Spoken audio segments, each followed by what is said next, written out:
on est actuellement, intellectuellement, dans cette situation où on s'intéresse à la production, mais on ne sait pas comment le système produit. Alors, je vais en parler dans une minute, mais comme je suis spécialiste de vers de terre, je vais vous parler d'abord des vers de terre. Alors, c'est une biodiversité, mais à juste titre, ici, ça a été considéré comme fonctionnel. Et pour fonctionner, elle fonctionne. Elle fonctionne comme un tracteur agricole, d'ailleurs, notamment. Alors, pour ça, il faut se mettre en tête l'ordre de grandeur. Le ver de terre ne se voyant pas, tout le monde sait que c'est utile, d'accord. Mais ne se voyant pas, bon, bah, c'est une brave petite bête pour aller à la pêche. Non, c'est en moyenne, et c'est une moyenne certainement sous-estimée, en France, 1 tonne 200 de chair, hein, je ne parle pas du contenu du tube digestif, de chair à l'hectare. Alors, pour nous recaler, nous, on fait 50 kilos, tous les insectes 60 kilos, les oiseaux qui servent d'indicateur de la biodiversité, moins d'1 kilo. Bon, alors, pourquoi parler de masse comme ça? Parce que cette masse, elle n'est pas là par hasard. C'est un tracteur lourd qui brasse de la terre et depuis Darwin a mesuré la quantité de turicules, ces petites crottes de vers de terre qu'il y a à la surface et qui sont bien utiles pour nous faire des lits de semences quand on fait du semis direct. Mais cette partie émergée de l'iceberg, qui, elle, est mesurable par l'homme, ne l'est pas dans le sol. Qu'est-ce que font les vers de terre dans le sol? Mystère complet.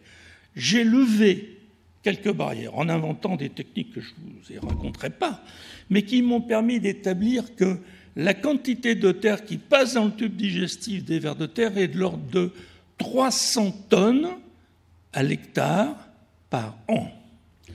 Et que cette terre, en plus, provient, c'est assez curieux, mais c'est comme ça, pour une partie de leur propre fesses, c'est-à-dire ils consomment la matière organique, la mêlent à la matière minérale très étroitement, et ils vont digérer, évidemment, et déféquer. Et comme beaucoup d'animaux, finalement, qui n'arrivent pas à digérer d'un jet, je dirais, à température du sol, ils travaillent plutôt à 12 degrés, vous voyez, c'est du ralenti. Ils laissent leurs fesses dans le sol, mais reviennent les consommer quelques mois plus tard. De sorte donc que dans leur alimentation, il y a en masse 63% de leur propre production. C'est un cycle qui se retourne. Qui imagine ça? Sous vos pieds, des tonnes de terre, hein, quand on exprime à l'hectare, se tournent sans arrêt, le sol est retourné et donc est repris.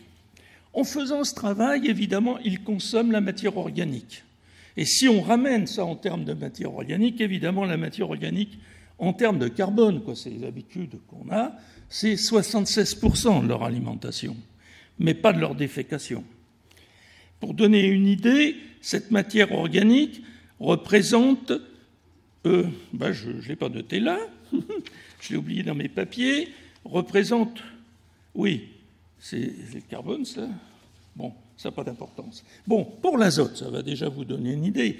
2 tonnes 300 d'azote transitent chaque année dans leur tube digestif. Vous allez me dire, mais c'est énorme. Oui, ça transite dans leur tube digestif, mais ce n'est pas entièrement... il y a 1 tonne 7 qui va ressortir et être recyclée. Mais, ce qui est très important, il y en a à peu près 600 kilos qui est assimilé, une petite partie, mais bon, qui représente beaucoup de chair quand même, qui est consommée par les prédateurs, mais la plus grande partie passe quasi directement dans les plantes. J'ai vu ça dans le sol. Quand je dis je l'ai vu, j'ai pour cela fabriqué les vers de terre. Vous savez, on fabrique des sondes spatiales. Ben moi, j'ai fabriqué des sondes édaphiques, des sondes qui regardent dans le sol.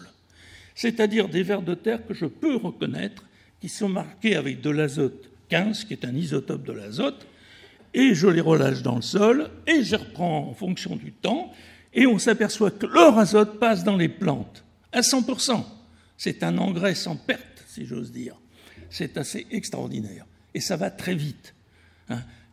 Moins de 24 heures pour certainement des fractions ammoniacales, et ensuite une trentaine de jours pour le reste, pour que ça passe dans les plantes, qui les remontent de la plus grande profondeur.